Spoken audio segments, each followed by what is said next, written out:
Here I am just getting into my studio with all the craziness going out side of the studio. I hope all of you are safe. Today I wanted to show you how I set up my palette. In an earlier video, I posted this cell phone holder, and the way I hang my paint is upside down so that the pigment doesn't settle to the bottom of a tube when it's right side up, or if you put it in your drawer, which I did for years, it then leaked all over the drawer. So I do not have that happen. The pigment mixes in with the oil, and shout out to Virgil Elliott.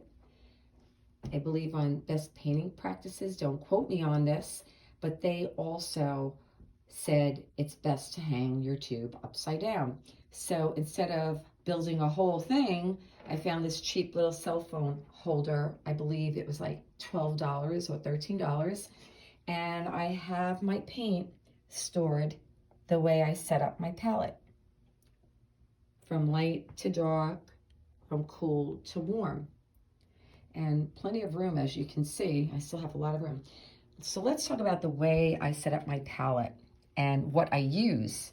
So for many years, I used a gray glass palette. This one in particular is 15 by 20. I got in a glass store when I lived on the Upper West Side of New York.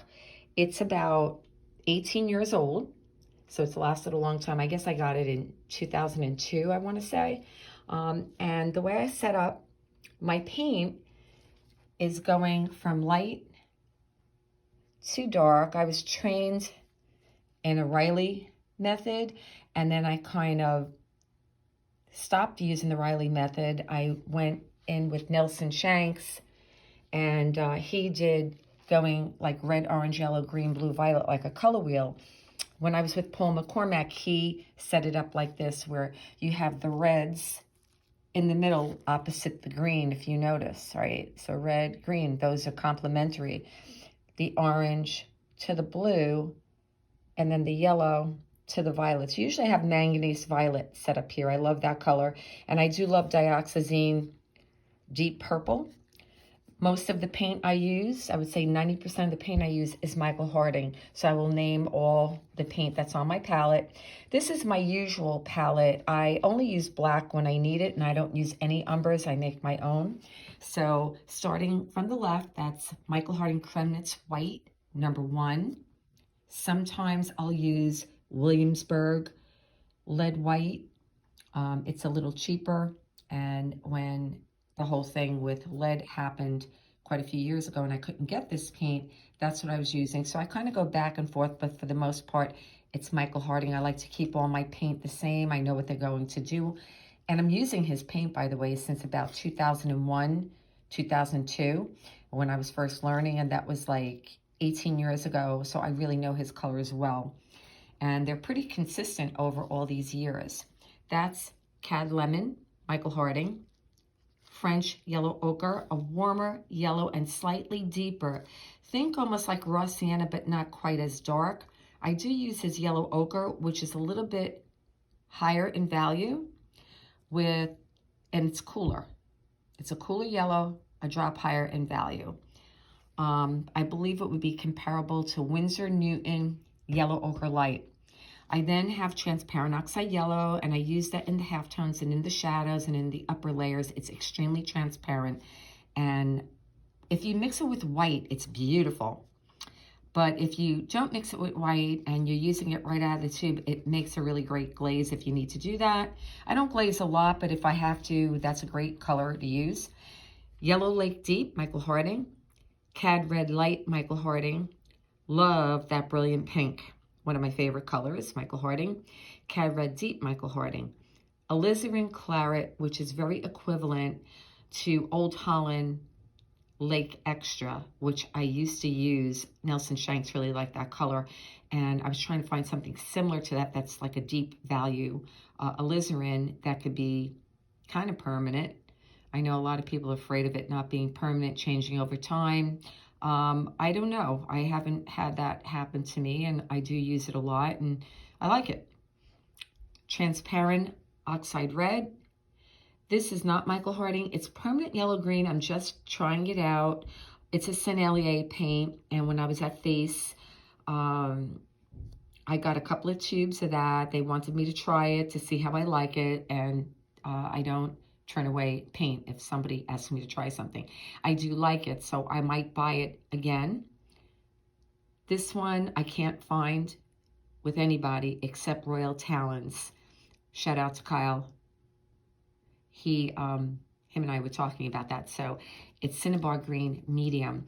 It's like the old Winsor Newton Cad Green, which I can't find. Everything looks like Permanent Green Light or something.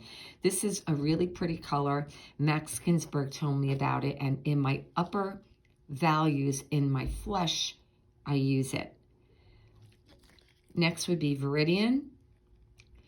Sometimes I use Michael Harding's Gold Green, like on backgrounds and stuff, I'll use that color. But if I'm not using that color, I don't put it on my palette. This is like my regular palette. Cerulean Blue, Michael Harding. Love that color. It's in my flesh a lot.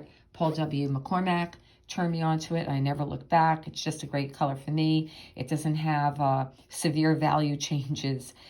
So it's kind of transparent, and it's very quiet. Beautiful color. King's Blue Light, Michael Harding, one of my favorite colors, and I use that all the way up in my lights and for some still life and outdoor things. Cobalt Blue and Ultramarine Deep, Michael Harding. And sometimes I use Royal Talons Ultramarine Deep because I have some tubes of it, and it is pretty equivalent in value and chroma. This is a really great gray that someone turned me on to, Sennelier Cool Gray. I really love it. I've been using it for about 4 or 5 years now. So I may buy that again because I'm down to my last tube. Okay, and I'll have Manganese Violet and Dioxazine Purple Deep by Michael Harding. I'm not using that today, so I didn't put it out. Sometimes I make my purple with Cerulean Blue and alizarin claret. It makes beautiful purples, and you can mix it in your flesh tones and stuff. So this is the greatest find. It took me a while because sometimes I paint sitting down. If I have a bigger canvas, my ceilings are not 12 feet like they used to be when I was in Long Island City. They're 8 feet, and the Hughes easel only goes to so far. It won't go up any higher.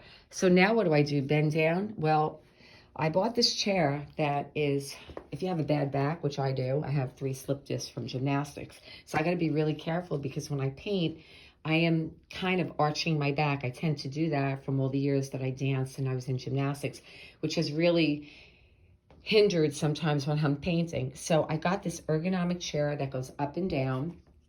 And I found this computer laptop stand. It's called the Classic Seville, $52 Home Depot. Check this baby out. So it's an oversized table if it's a larger laptop. But my palette is like 15 by 20, so it did not hold it. So I just took these clamps that I got at Home Depot, and I said, the only way to do this is to clamp this, and because it's tempered glass, it won't break the glass. So I was really lucky with that. What I like about this is I can raise this stand all the way up, and it rolls, and it's double-legged here, so no shaking. Some of them only have a single leg, and I had that, and it was always shaking, and it drove me crazy. So I was really particular about this. And I needed something that I can sit and stand. So this will raise to like my waist height, or if I sit, I can lower it down if I have a low chair and I need to paint the bottom of a canvas that's like, say, 4 feet or 5 feet. The other thing I loved about this is, look, you can make this like a parallel palette, but you can have a big space there, and my paint's not dripping. So I can do that, raise this up, and I'm painting here, and my palette can be right next to me. Today I have it lower because I need to work on the bottom of the painting, so I'm actually going to be using my chair. But it tilts. It has a full tilt, and I can keep bringing it up. If I'm just blocking in a painting, I'll turn this to the side like this. You know, I'll keep it like, right now it's at hip height. So I'm not bending my neck forward a lot, which you have to be really careful about because you're herniating your cervical, your C1 to C7, which is really bad. It's like looking at your cell phone or your iPad all day.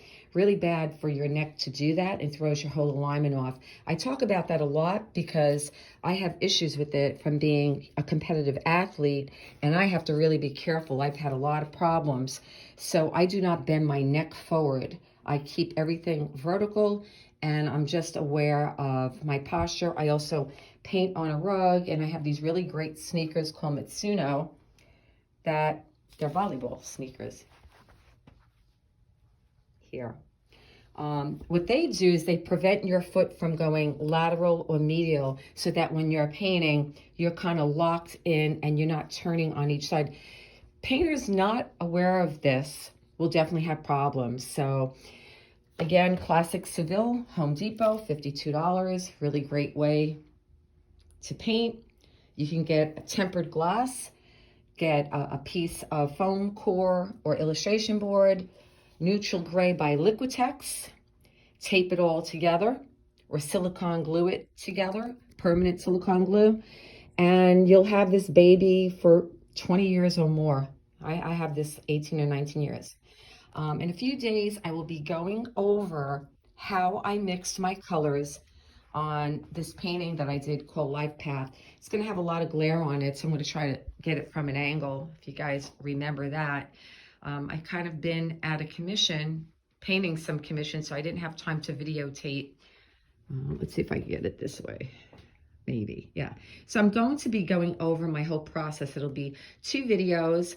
The first part, I'm going to be talking about how I come up with my concepts. And then the second part, how I mix the colors. I'll be going over all the colors on this, so stay tuned for that. Don't miss it. Signing off. Peace out, everybody. Stay safe.